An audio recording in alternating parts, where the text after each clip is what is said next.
Assalamualaikum warahmatullahi wabarakatuh. Perkenalkan, nama saya Mutiara dengan NIM 2018310202. Saya mahasiswa Prodi Pendidikan Bahasa Indonesia Fakultas Keguruan dan Ilmu Pendidikan Universitas Muhammadiyah Bulukumba. Baiklah, kali ini saya akan menyelesaikan salah satu tugas mata kuliah perencanaan pembelajaran bahasa dan sastra Indonesia. Materi yang akan saya bawakan yaitu penyusunan silabus. Mata kuliah ini diampu oleh Ibu Andi Alvina Listianingrum SPD MPD. Sebelum kita masuk ke inti materi, kita harus mengetahui pengertian silabus.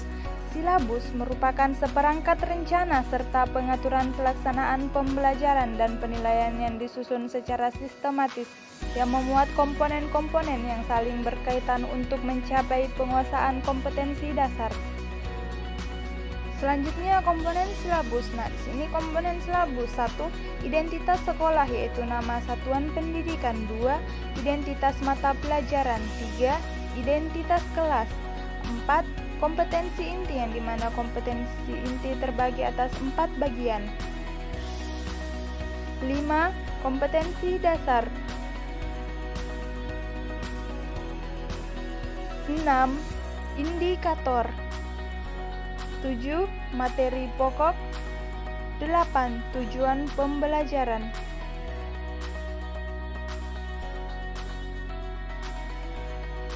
9. Kegiatan pembelajaran. 10. Metode pembelajaran. 11. Penilaian. 12. Alokasi waktu. 13. Atau yang terakhir yaitu sumber dan media. Baiklah, sekarang kita masuk kepada inti materi. Nah, yang pertama yaitu identitas sekolah, yaitu nama sekolah SMK Negeri 1 Bulukumba. Selanjutnya yaitu identitas kelas yang terdiri atas kelas dan semester, yang dimana di sini kelas 11 semester 2 atau yang biasa kita kenal dengan semester genap.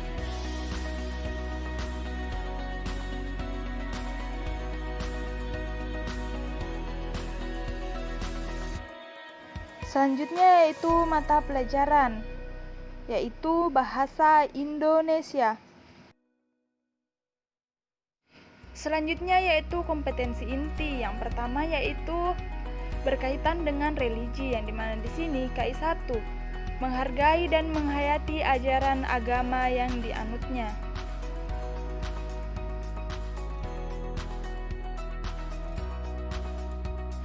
Yang kedua yaitu berkaitan dengan aspek sikap, yang dimana KI 2 yaitu menghargai dan menghayati perilaku jujur, disiplin, tanggung jawab, peduli, santun, percaya diri dalam berinteraksi secara efektif dengan lingkungan sosial dan alam dalam jangkauan pergaulan dan keberadaannya.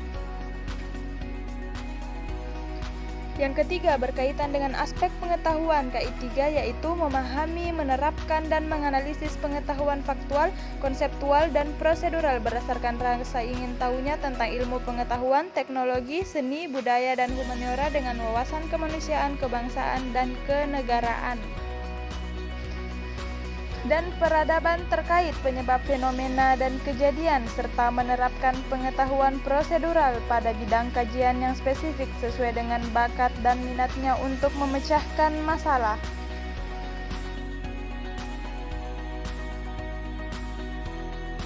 Yang keempat yaitu berkaitan dengan aspek psikomotorik, yang dimana KI 4 yaitu mengolah, menalar, dan menyaji dalam ranah konkret dan ranah abstrak terkait dengan pengembangan dari yang dipelajarinya di sekolah secara mandiri dan mampu menggunakan metode sesuai kaidah keilmuan. Selanjutnya kita masuk kepada kompetensi dasar. Nah, di sini saya mengambil kompetensi dasar yaitu 3.2 menganalisis struktur dan kebahasaan teks prosedur. Nah, di sini saya mengambil tingkat SMK. Jadi ada perbedaan dari SMA dan SMK. Selanjutnya yaitu indikator 3.2.1 mampu menganalisis struktur, kebahasaan, topik, dan isi teks prosedur. Indikator merupakan turunan dari kompetensi dasar yang harus dicapai oleh peserta didik, dan indikator merupakan kata kerja Sangat jelas ya bahwa dalam indikator tersebut terdapat kata menganalisis. Adapun indikator yang kedua yaitu 3.2.2 yaitu mampu menganalisis teks prosedur dengan memperhatikan struktur dan kebahasaan yang dominan.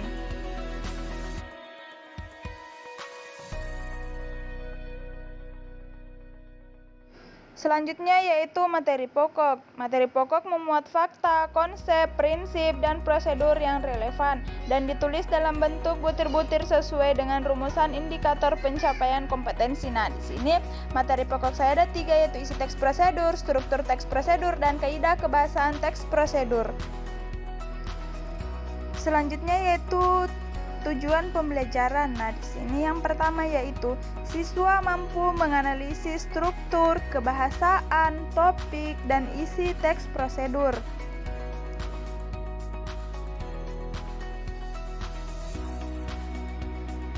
Tujuan pembelajaran yang kedua yaitu siswa mampu menganalisis teks prosedur dengan memperhatikan struktur dan kebahasaan yang dominan.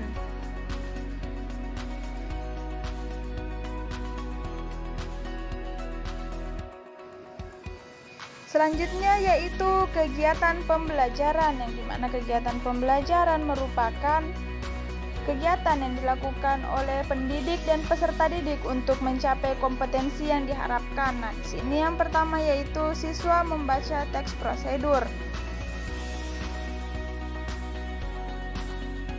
Kegiatan pembelajaran yang kedua yaitu siswa mengamati kaidah kebahasaan teks prosedur.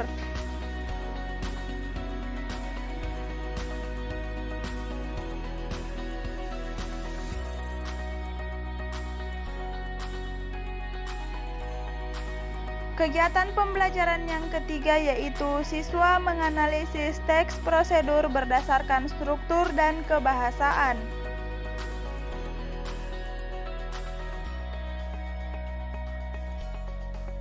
Kegiatan pembelajaran yang terakhir yaitu mendiskusikan hasil identifikasi teks prosedur.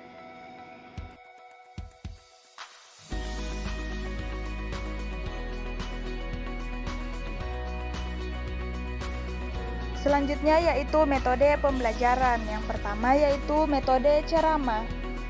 Metode ceramah ini dilakukan dengan cara menyampaikan materi pelajaran kepada peserta didik secara langsung atau dengan cara lisan.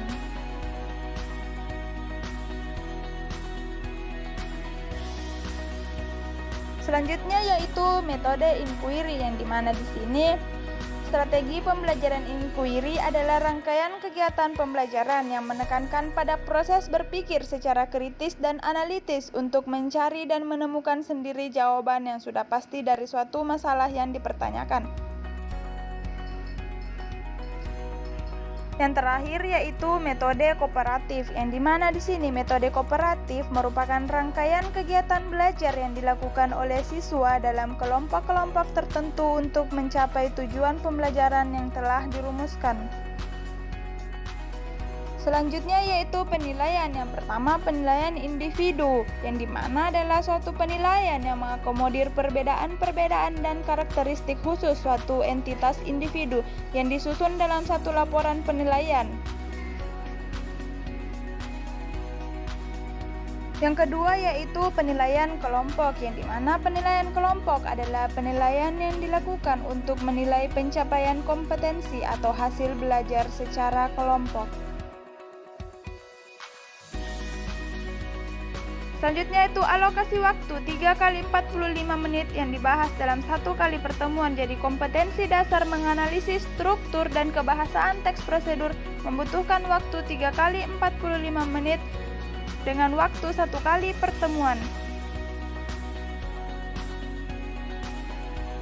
Selanjutnya itu sumber dan media. Yang pertama yaitu media atau alat yang digunakan dalam proses pembelajaran. Yang pertama yaitu papan tulis, yang kedua spidol, yang ketiga teks prosedur, dan yang keempat atau yang terakhir yaitu laptop. Yang kedua yaitu sumber. Jadi di sini sumbernya yaitu buku Bahasa Indonesia kelas 11 semester 2.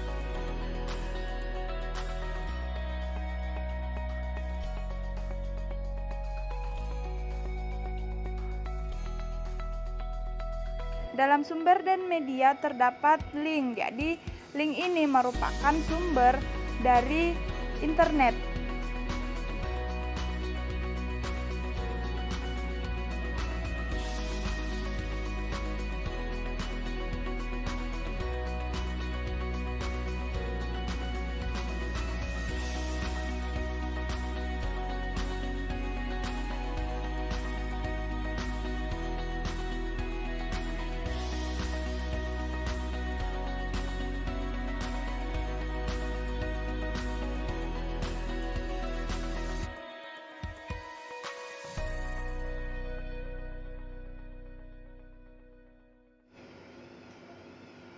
Itulah tadi pemaparan materi saya mengenai penyusunan silabus yang saya jelaskan komponen per komponen.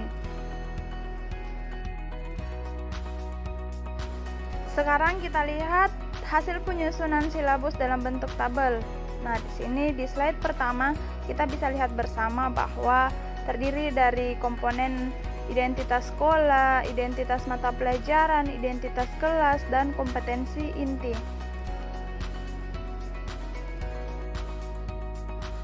Selanjutnya kita lihat dalam slide kedua. Nah, di sini dalam tabel tersebut terdapat kompetensi dasar, indikator, materi pokok, tujuan pembelajaran, kegiatan pembelajaran, metode, penilaian, alokasi waktu, dan yang terakhir yaitu sumber dan media.